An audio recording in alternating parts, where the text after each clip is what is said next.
they want to see a meme go out and a potential train wreck so that they can, Vice can go out and make a documentary about, the military killing people trying to overrun Area 51 or whatever. People get excited about this shit. We have no clue that obviously we have no clue, or we wouldn't have these leaders running the show. Trump is literally brain dead. People don't like Dmitry Orlov because he was born in Russia, but he was raised in the United States. He's not an idiot by any stretch. He was writing about empire collapse and so on over 10 years ago, 15 years ago. Some of his books are very interesting, and they're so, all the predictions have come true, but people hate him just because he's not a jingoistic American, and he has a Russian last name. But even if people read and listen to people who understand what's going on, it doesn't really matter because it's such a small percentage of the population. And most of us are just going to defer to brain dead idiots like Donald Trump, who's the commander-in-chief of the U.S. military, who's telling nuclear submarines what to do, and the neocons are trying to encircle and choke off China. It's just so stupid. Right now we need to do something else, but we won't, so it's going to get bloody and violent and horrific. I don't think by 2040 there's going to be 8 billion people on the planet. It's going to get brutal really quick. If everybody died off tomorrow, all the old baby boomers, the young people would just want to do crypto trading and get rich. And nobody really understands the bigger picture. So we're never not going to be expansionists. We've been expansionists, our species, for tens of thousands of years. But the ability to wield power, exert power, take more control over more and more of the globe until you have an empire that's global like the British Empire, only even more powerful and on so many levels, the United States. Maybe it doesn't feel like it's an empire, but through its institutions, it exercises an inordinate amount of power, and it's extremely influential on so many levels, from cultural all the way to military and whatever, economic, banking. Just the way we think, rock and roll, beatniks, hippies, whatever, culture, everything. And religious thought has been at the back of it all the time. So when people say, like Jordan Peterson, that we're all Christians, even though we don't know it, I think he's wrong in the way he expresses it, like Jesus wasn't a Christian, and whatever. But no, we're not all Christians. We don't all identify as Christians. But yes, the thinking has permeated our culture for a long, long time, and it's there. It's invisible, whether you like it or not. So even if you're not Christian, there are elements of that went into the Enlightenment, went into the Industrial Revolution, all the way up to this moment, and people are still hyper-religious in the United States. So religion has an incredible influence on everything going on in the United States. And it always will. And to this day, U.S. leaders believe that they're doing God's work. And of course, millenarianism and apocalypticism and all these different things, dispensationalism, all these things, original sin, whatever it is, Christian Zionism, they all play into it. They're all bits and pieces from various sects and points of view, but the bottom line is supremacy, and you can characterize it any way you want, Western, white, American, human, whatever, on whatever scale you want to look at it. People vote against their own self-interest in the United States. These culture war issues trump the fact that you're going to lose your health care and lose your job All of this tokenization and AI and robotics and everything, it's gonna wreck your livelihood. We need to simplify. We don't need to complexify. This crypto revolution is going to die quickly, and all it is a way for people who understand how it works better than you can tax you. It's a kind of rentier capitalism combined with hacking and cryptography and eventually quantum computing. I mean, it's a train wreck. It's not going to help you at all, even though WeChat and whatever in China, works. It's going in the West. It's going to be in the global North. It's going to be, how do we rip off the people better while the world's burning up and we're trying to get our ranch in Tasmania? It sounds silly to say that, but it's absolutely true. The Enlightenment, Pinker's books are just apologetics for the way things are, the status quo, business as usual, and his life, how wonderful Steven Pinker's life is, and why should we complain about it and all that. But there's more going on in the world than these ideas. And if you read a really detailed book about the Enlightenment history and all the thinkers in it, it's really important. And it's bloody interesting. Everything's interesting. So whatever happens at the end of days, it's going to be interesting. May you live in fascinating times. And you definitely do and will. We are what we are. We're expansionist. We are status seeking. We are easily programmable monkeys.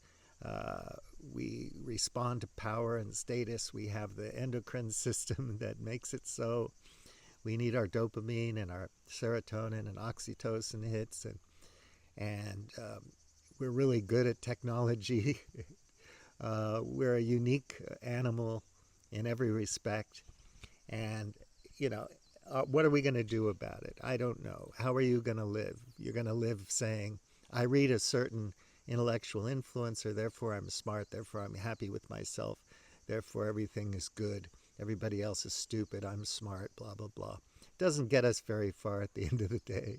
People who are nice to each other and living a decent life are going to have a few good years before things really hit the fan.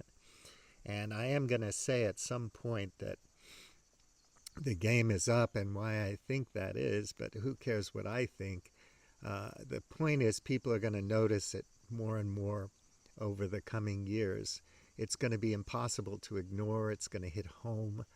People It's amazing that the United States can take over 1 million deaths in a pandemic and shrug it off and just blame masks for it or politics or whatever, without really understanding the complexities of a pandemic and being able to admit that they're not virologists and so on. It's so weird. But we can shrug that off, and every day there are shootings in the States, and the weather's out of control, and the heat and all that stuff. People just shrug it off. We can take a lot of death as long as we have a lot of fun things that we can play with, as long as we can indulge our addictions. We can get through another day, and it really doesn't start to hurt until we start to starve. I think most people around the world really didn't give a shit about Gaza when Israel was bombing it, bouncing the rubble. But all of a sudden, Sean Strickland, a UFC fighter who's a conservative and a Trump fan, pushes back against Trump because of this, starving children. Once you see these starving children on television, and it's not a famine that's killing them, it's genocide, it's a orchestrated, engineered famine. Even the most, conservative people, Trump fans, start to feel queasy, a little bit uncomfortable with it.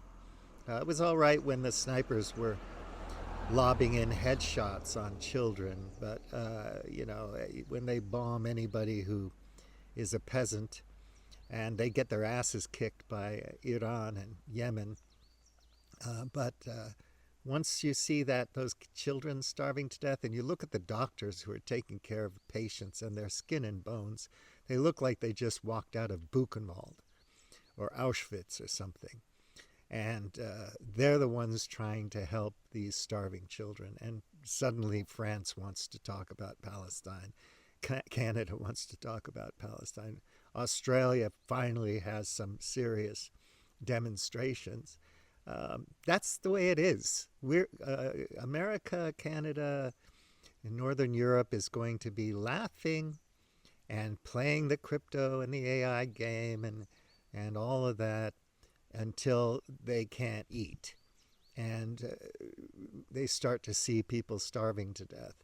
In the old days, these pandemics happened and plagues and famines. And, these were just basically, we had a lot to do with it, how we managed our, ecosystem and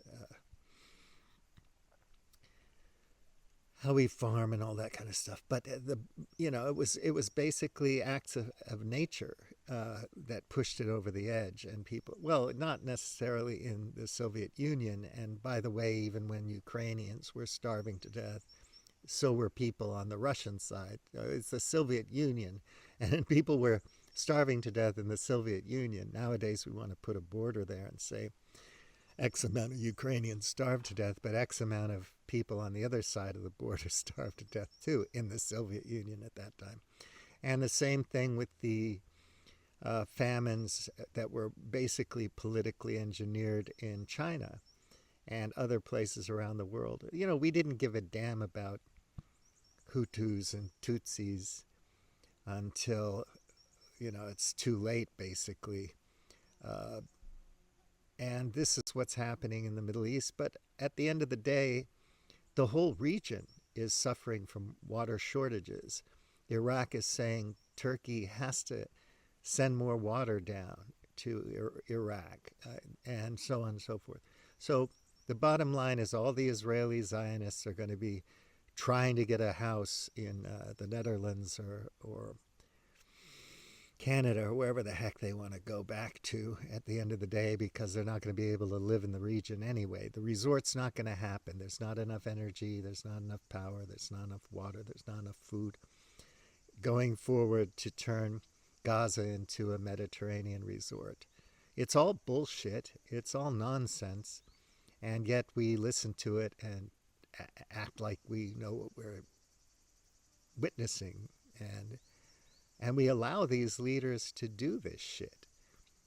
And these people don't care. They're so narrow-minded. They're so concerned about their careers. The only thing that can make them fear that they're going to lose their jobs is if people tell them, we don't like you anymore, get lost.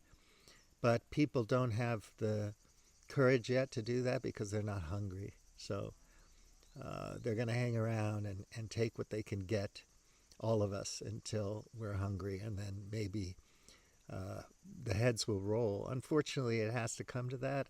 I really hope that it wouldn't. And when I shared things in my stupid ass lame way on social media or whatever, hoping somebody would take an interest and a dialogue would spread. There's so many people trying to do that, so many good platforms, so many good books, but it has no impact, really. I mean, sports, yeah, impactful. Memes, viral memes, impactful. The serious stuff we don't give a shit about. We don't want to hear about. We don't want to know about. And so it's going to come to a terrible end. And unfortunately, it started already. So if Donald Trump, who doesn't know how, he's not a diplomat. He doesn't understand geopolitics. He's innumerate. He's a fool. He's really stupid. He doesn't read. And he's the commander. He doesn't know shit. He's going to bungle his way into a nuclear war or something. And unfortunately, the neocons surrounding him are still fixated on a war with China, which is stupid, because they don't have the resources to fight it. The Permian Basin is tapped out. Shale oil is tapped out. Uh, they have to get their refined rare earths from China. China has much more coking coal than anybody else combined. So it's like, good luck. And you're not going to reindustrialize because you're not going to pay anybody to do that. And people aren't going to take those shitty jobs for no pay. There's no labor movement. You go back to the Thomas Piketty books and so on and think about it.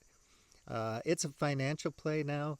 The people, the players, are just figuring out how to use finance and rents to bleed all the value out of the world that they can and put themselves in a position to enjoy the party a little bit longer than most of us.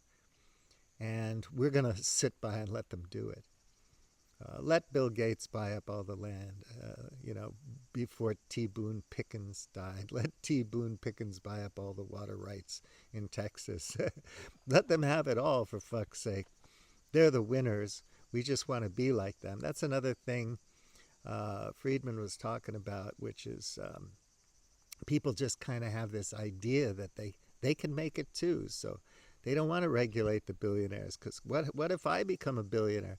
But usually your fate is sealed by the time you're, born.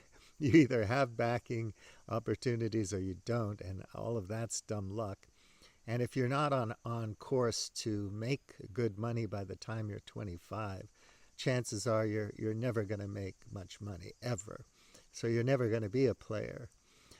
That's why there's so few. That's why it's less than 1% that really make all the decisions in the world, and 1% who get a little bit of gravy from it, and the rest of the people just are stuck in their station, in the global north, and you're happy for it because you got a car, you got a smartphone, you go on Tinder, whatever the hell makes you happy. I get to go to Las Vegas again and gamble and see some shows, and I've got tickets to the basketball game, whatever it is. And so everybody's pretty happy with that.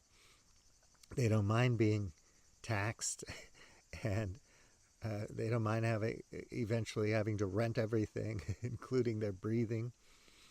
We're just going to bend over and take it. Nobody understands tokenization and blockchain and smart contracts, and they don't understand the technology and the resources required to create the technology to run these data centers, and the cryptography and the data science and all that. So it's just another black box. The genie's out of the bottle. You don't know what the fuck's going on. You're just gonna point your smartphone at another smartphone and transfer your tokens, and you're gonna be happy because you bought something. In the meanwhile, your habitat is getting destroyed, and more people are going to suffer. They found another guy with IEDs planning an attack. This stochastic terrorism, random violence, is going to increase day in and day out. It's like we don't even notice it. It's so common. It's so it's such a daily occurrence. We don't even notice it. And I don't know, if there was a flood of this shit going on every day, people would notice it. They would think it was just entertainment, something to look at on the news. The bottom line is, nobody's going to do anything until they're starving, and then when they're hungry, what are they going to be able to do about anything? Who's going to be fed? The security teams, the armies, or is it just going to be, the robots with machine guns, the little robotic dogs with 30 caliber Gatling guns on their back? I don't know. I'm sad and I'm disappointed. And I want to make another video at some point about too many cooks in the kitchen. There's plenty of people like me in the world, and plenty of people a lot smarter and more expert than me, and more billions of people who are getting a bigger audience and so on, selling books, teaching courses at universities. And it makes no difference whatsoever. It has no impact. People are still going to think that if they vote for Kamala Harris next time, it's going to make the world better. It's just sad. And I think Trump's going to be out within the next 12 months. And before the midterms, I think Trump will be gone. I think his brain is fried. He's sick, Alzheimer's probably. And J.D. Vance is going to be even worse because he's a neo-reactionary egomaniac. And these people are fucking morons. They don't see the forest for the trees. And their leading intellectuals are just performers. They're just grifters. They're just bottom feeders, trying to get a little piece of the action, a little attention while they can. They know better. They know all of their ideas are untenable and stupid.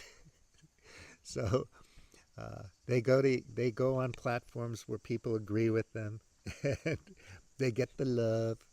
They never debate with anybody who could wipe the floor with them. That wouldn't be, and they're smart not to do that, And Charlie Kirk and Candace Owens, these kind of weirdos, and people are drawn to it like flies to shit, and it's sad.